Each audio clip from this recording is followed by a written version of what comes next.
Hey guys, how you doing? It's Voodoo here and welcome to episode 63 of my Call of Duty Black Ops Emblem editor series.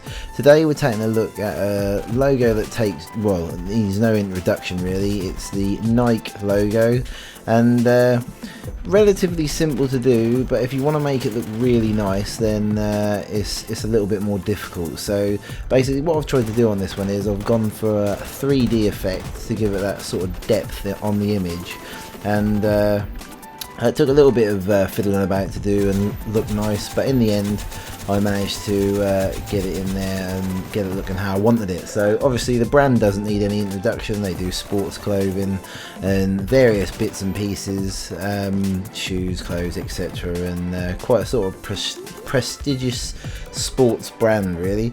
But anyway, what you're going to need for this one is you're going to need a square times 1, that's found on page 4, and you'll just max that out to give you the black background. You'll need a rectangle thin times 3, found on page 19, oval medium times 1, also found on page 19, oval wide times 1 on page 19, grin times 1 on page 12, drop times 2 on page 1, back times 1 on page 10, curved line times 1 on page 16, and a tie times 1 on page 17.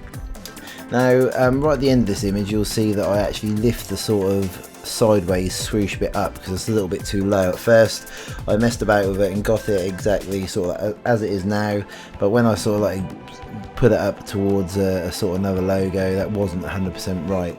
There's also a couple of things. I think I use a sword in the middle of the image to begin with to give it the darker 3D effect, but in the end I change it for the baseball bat. So other than that, it's just a case of putting the black background in, rectangle, sort of like thin, make that as big as the sort of screen, and I've used grey. Obviously you can use any colours you want, it doesn't really matter.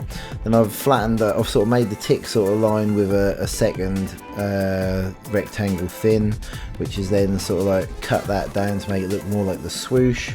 Then use an oval for the end, and also use another oval black to get the tick sort of like look. So relatively simple. A grin I then use to go right to the end of the tick. That's sort of like the thinnest, progressively sort of like flaring out thing I could use, the best one for the job.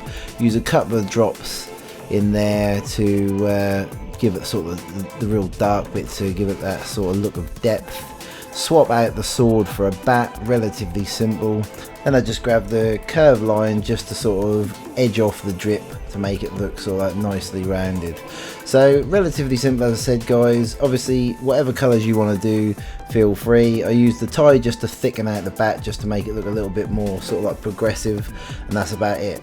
And then it's just a case of tweaking the image just to get it absolutely spot on. So it can be a little bit fiddly on this because obviously the swoosh and the curved bit at the end take a little bit of fiddling about with, but once you've had a little mess around and tweaked it, that all comes together. But as always guys, thanks ever so much for watching. Please don't forget to rate, comment and subscribe if you haven't already done so. And here's some of my previous emblems. Come up, click the links on the description and that'll take you straight to the video. Thanks ever so much guys, and I'll see you later.